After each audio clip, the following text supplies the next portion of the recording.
Have you ever just chilling, living your life, minding your own business, and then someone suddenly hits you with, "So, when are you getting married?" Your thoughts about what to eat later turns into yet another existential crisis. It may sound like a simple question, but somehow it has become more and more profound for young Indonesians today, not because they hate the idea of getting married, but because that question entails weighing so many factors, from financial ones to emotional ones. So today, let's talk about why we have less and less appetite for getting married and what this means for our future. Our lack of interest in getting married is backed by numbers. It is real. Statistics reveal that marriage number in Indonesia have been going down for the last 10 years, with 2024 being its lowest point. And it's not just fewer weddings, many young people are choosing to stay unmarried longer too.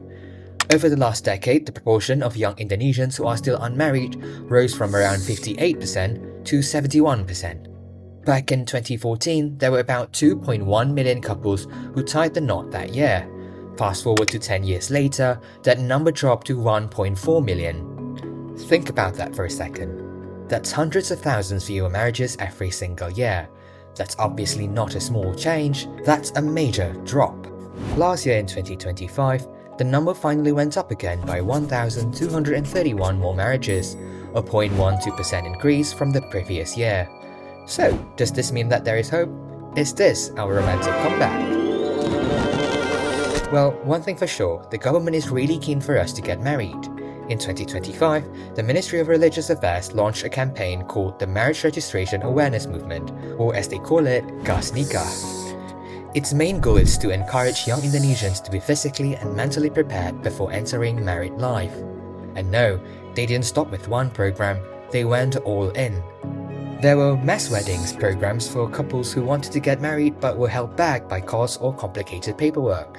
Then, there were also public events like Family Run and Fun War, where participants could walk up to booths, talk to counselors, and ask questions about marriage readiness, communication in a relationship, and how to plan a future together with their partner. Yep, they are that eager. Even with campaigns, programs, and all of their support, the increase was still very tiny. Why is it so hard to move the numbers? One possible reason is that our views and values have changed. If you're a millennial or Gen Z, this is where your generation deserves credit. You are no longer trapped by the same social and cultural expectations.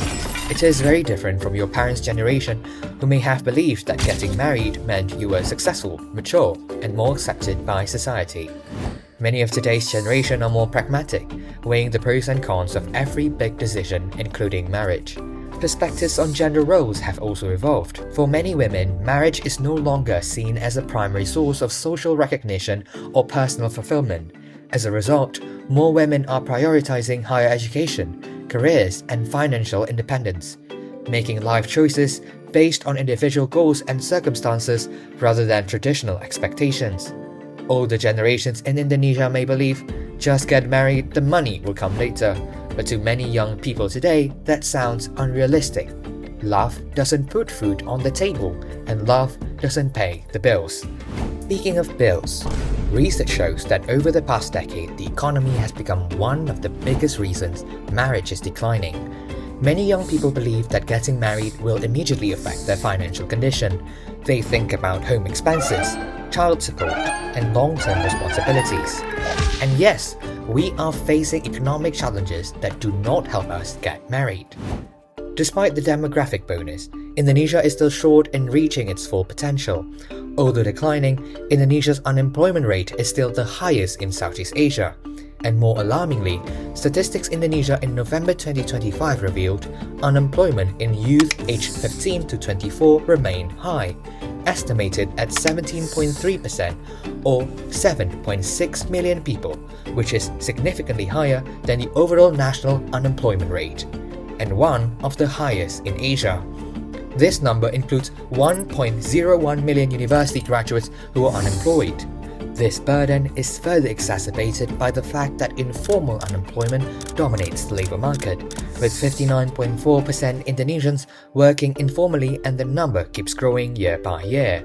This means that the jobs lack stability, offer lower wages, provide no social protection, and in turn, this lowers tax revenue as well as impedes economic growth.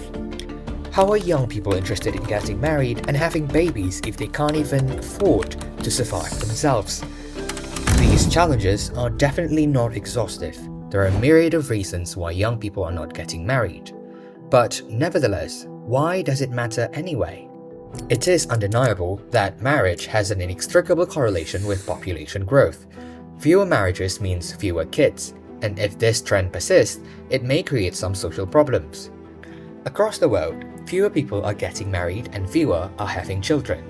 Globally, fertility has fallen from 2.7 births per woman in the 2000s to 2.3 in 2023, edging closer to the replacement rate of 2.1 needed to keep population stable. Indonesia reflects this global trend. From the 1970s to 2000, fertility fell dramatically from 5.6 to 2.6 children per woman, a major success of family planning. If the current trend continues, it is projected that the fertility rate will drop below 2.1 by 2030. Today, Indonesia is enjoying a demographic bonus. With 71% of the population in working age, the country has a golden opportunity for economic growth. But this window may close around 2045 when the population begins to age. An aging society brings real challenges. For one, fewer workers must support the elderly, potentially leading to higher taxes, later retirement, and increased financial pressure on younger generations. In Indonesia, where fewer than 6% of workers have pension funds, many young adults already face the burden of supporting both children and aging parents, the so-called sandwich generation. Yes, aging is a problem, but are getting married and having children the only solutions?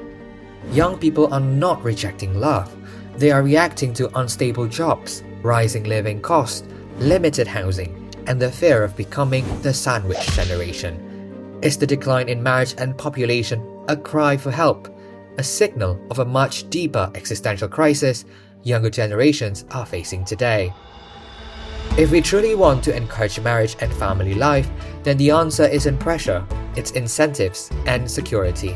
That means creating stable, well-paying jobs, making housing affordable, strengthening childcare and parental support, improving education and social protection, ensuring that raising a child does not mean falling into poverty. If we want more weddings, more children, and a stronger future, then we must first build a country where the next generation can afford to hope. So yeah, marriage is complicated, it is deeply personal, but somehow is correlated and heavily affected by public issues. There is a lot to think about, and honestly, it might be one of the biggest decisions you'll ever make.